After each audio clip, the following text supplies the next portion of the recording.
आणि अमेरिकेकडून इराणमध्ये ऑपरेशनला सुरुवात झाली आहे। ट्रम्प यांनी हे वक्तव्य केलंय, इराणचं नौदल आम्ही उद्ध्वस्त करू, इराण कधीही अणुबॉम्ब बनवू शकणार नाही। अमेरिकेनं आपलं वचन पूर्ण केलं आणि काही वेळापूर्वीच इराणवर हल्ला करायला सुरुवात केली। इराणच्या नागरिकांनी घराबाहेर पडू नये असा इशारा डोनाल्ड ट्रम्प यांनी दिला।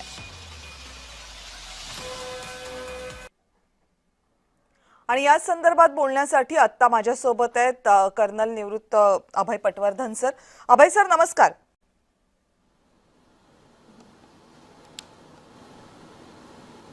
सकाळपासून ज्या अपडेट्स येत आहेत त्यातल्या धक्कादायक वाटणाऱ्या होत्या की हे अपेक्षितच होतं, म्हणजे अमेरिकेने इशारा आधीच दिला होता, मात्र संपूर्ण जगाला असं वाटत होतं की हा फक्त इशारा राहील, पण आज हे सत्य झालंय की अमेरिकेने दिलेला तो फक्त इशारा नव्हता। अगदी बरोबर तुमचं ऑब्झर्वेशन आहे मॅडम। हा एक प्रकारचा धक्का नाही म्हणतायत, पण अनपेक्षितपणे झालेला आहे। कारण आज सकाळीच आपल्या इथे ज्या बातम्या आल्या किंवा अमेरिकेच्या काल रात्रीच्या बातम्या ज्या आहेत त्याच्यावर ट्रम्पने असं सांगितलेलं होतं की मला अजूनही आशा आहे की याच्यामध्ये काही ना काही तोडगा निघेल आणि इराणची पुढची वार्तालाप करायला आम्ही तयार आहोत, डेट लवकरच तुम्हाला सांगण्यात येईल असं त्यांनी सांगितलं। आणि लगेच लेट नाईटला त्यांनी याच्यावर हल्ला केला इराणवर आणि इस्रायली सुद्धा केला। तर हे अनपेक्षित जरी नसलं तरी लवकर झालं। सरप्राईज अटॅक हा नव्हता, कारण इराण याला तोंड देण्याकरता पूर्णपणे तयार होतं। त्यांचे सगळे लोक बंकर्समध्ये होते, त्यांचे विमानं सगळी बंकर्समध्ये होती, मिसाईल्स त्यांचे जे होते ते बंकर्समध्ये होते। त्याच्यामुळे त्यांचं फारसं नुकसान झालं असेल असं मला वाटत नाही, इतका मोठा हल्ला होऊ नये, पण नुकसान तर झालेलं आहे यात काही शंकाच नाही आहे। पण याचं कारण नेमकं काय आहे? म्हणजे एकाच वेळी अमेरिका आणि इस्रायल हे दोनही देश इराणच्या विरोधात काय? कारण इशारा इराणला वारंवार दिला होता, तो अमेरिकेनं दिला होता, त्याच्यासाठीचा मुद्दा होता तो अणु ऊर्जा प्रकल्पांचा होता, अणु ऊर्जा जी विकसित करते इराण त्याच्याबद्दलचा होता। पण इस्रायलकडनं सुद्धा इराणवर त्याच वेळी हल्ला सुरू करण्याचं नेमकं कारण काय आहे? हे दोनही मित्र देश आहेत म्हणून की आणखीन काही कारण? नाही, दोन गोष्टी आपण लक्षात ठेवल्या पाहिजे मॅडम। जे मुस्लिम जग आहे त्याच्यामध्ये दोनच देश आहेत जे अण्वस्त्रधारी आहेत, एक इराण आणि एक पाकिस्तान। तर पाकिस्तान तर सध्या अमेरिकेच्या टाचेखाली आहे, त्याच्यामुळे तो रिव्हॉल्व करण्याचा काही प्रश्न येत नाही। पण इराण त्यांना ऐकत नव्हता आणि इराणच्या मिसाईल रेंजमध्ये इस्रायल आहे। अमेरिकेची अर्ध्याच्या वर अर्थव्यवस्था जी आहे ती इस्रायलचे लोक म्हणजे ज्यू लोक सांभाळतात आणि हे लोक जर नष्ट झाले तर अमेरिकेची अर्थव्यवस्था कोलमडून पडेल। दुसरं म्हणजे यांच्याशी अमेरिकेची जुनी कमिटमेंट आहे, pre second world war, pre first world war commitment अमेरिकेची आहे आणि त्यामुळे त्यांना मदत करणं हा अमेरिकेचा धर्म आहे। तर इस्रायलला मेन म्हणजे जो इराणकडनं धोका होता की बाकीचे मिसाईल्स तर इस्रायल परत करू शकतो किंवा थोडंफार नुकसान झालं तर झेलू शकतो, पण जर अण्वस्त्र मिसाईल जर आलं, ॲटॉमिक बॉम्ब जर टाकला गेला तर छोटासा जो इस्रायल आहे आपला मुंबई एवढा किंवा त्याच्याहून थोडा मोठा, तो संपूर्णपणे उद्ध्वस्त झाल्याशिवाय राहणार नाही। 2 किंवा 3 न्यूक्लिअर बॉम्बमध्ये अर्ध्याच्या वर इस्रायल जो आहे ते नष्ट होऊन जाईल आहे। हा एक धोका असल्यामुळे इस्रायल अगदी पहिलेपासून म्हणजे 1985 पासून ते इराणचा जो न्यूक्लिअर प्रोग्राम आहे तो इस्रायलला नको आहे। त्याही वेळेला त्यांनी लेबनॉनच्या थ्रू जाऊन यांच्यावर हल्ले केले होते, त्यांच्या मिसाईल साईट उद्ध्वस्त केल्या होत्या।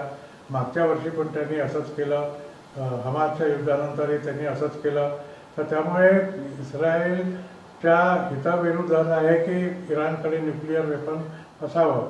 अमेरिकेच्या हिताविरुद्धात आहे की इराणने इंटरकॉन्टिनेंटल लॉंग रेंज मिसाईल विकसित करावं।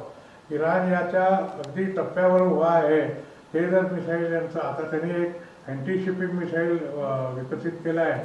आता शेवटची जी पायरी आहे त्याचा intercontinental long range missile wheel आहे, जे कोरियापाशी आहे। कोरियामधनं ते अमेरिकेवर डागता येतं, तसं इराणमधनं अमेरिकेवर डागता येईल। तसं जर झालं तर अमेरिका खतऱ्यामध्ये पडू शकते। त्याच्यामुळे अमेरिकेने 3 त्यांच्यावर अटी टाकल्या होत्या। एक म्हणजे युरेनियमचा साठा जो आहे तो पूर्णपणे परत करायचा, त्याला कधीही तुम्ही एनरिच करायचं नाही। दुसरं म्हणजे मागच्या हल्ल्यात उरलेलं जे काही 60% वर एनरिच युरेनियम आहे ते तुम्ही परत करायचं. आणि तिसरी आणि महत्त्वाची गोष्ट म्हणजे लॉंग रेंज मिसाईल प्रोग्राम जो आहे तो तुम्ही खालीच करायचा. मीडियम रेंज, शॉर्ट रेंज तुम्ही करू शकता असा त्याचा एक अन्वयार्थ होता. तर हे जे 3 गोष्टी होत्या अमेरिकेने अटी टाकलेल्या ते इराणला मान्य नव्हत्या. त्यांचं म्हणणं होतं की इस्रायलपाशी अण्वस्त्र आहेत ते आमच्यावर टाकू शकतात, मग आमच्याकडे का नको. तर मग तुम्ही इस्रायलला सुद्धा अण्वस्त्र त्यांची काढून घ्या. ते अमेरिकेला मान्य नव्हतं, ते इस्रायलही मान्य नव्हतं. त्याच्यामुळे एकच पर्याय होतो की इराणने आपला अण्वस्त्र प्रोग्राम जो आहे तो बंद करावा. त्याच्याकरता हे दोघं जे मित्र देश आहेत किंवा सख्या रक्ताच्या पेक्षा सुद्धा जवळ असलेले जे भाऊ आहेत ते इराणच्या विरुद्ध उभे राहिलेले आहेत असं मला वाटतं. पण याच्यामध्ये सर एक प्रश्न असा उपस्थित होतो, म्हणजे ही बाब सहज न समजणारी आहे की इस्रायल सुद्धा अण्वस्त्रधारी देश आहे, इराक सुद्धा अण्वस्त्रधारी देश आहे. जर इस्रायल म्हणत असेल की इराक पासून आम्हाला धोका आहे, तर तेच आर्ग्युमेंट इराकचं सुद्धा असणार आहे की तुमच्यापासून सुद्धा आम्हाला धोका आहे. आता प्रश्न असा उपस्थित होतो की अमेरिका फक्त इस्रायलची बाजू घेतं, यामध्ये आर्थिक हितसंबंध आहेत हेही नाकारता येणार नाही. पण या अगोदरची जेव्हा युद्ध झाली होती त्यावेळेस सद्दाम हुसेन यांच्या देशामध्ये सुद्धा अशीच प्रकारची अण्वस्त्र आहेत, अशाच प्रकारचे केमिकल वेपन्स आहेत असं सांगून ते युद्ध सुरू करण्यात आलं होतं. शेवटी सरतेशेवटी काहीच सापडलं नाही.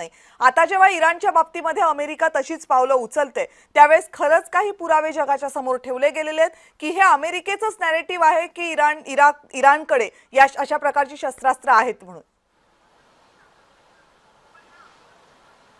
नाही, इराणकडे अण्वस्त्र अजून तयार झालेले नाही आहेत, पण त्यांचे साईट जे आहेत त्या डेव्हलप झालेल्या आहेत आणि त्यांचं अण्वस्त्र केव्हाही तयार होऊ शकतं अशा प्रकारचा सध्या म्हणजे मागच्या ज्या स्ट्राईक झाला अमेरिकेचा आणि इस्रायलचा त्यावेळेला ही परिस्थिती निर्माण झाली होती.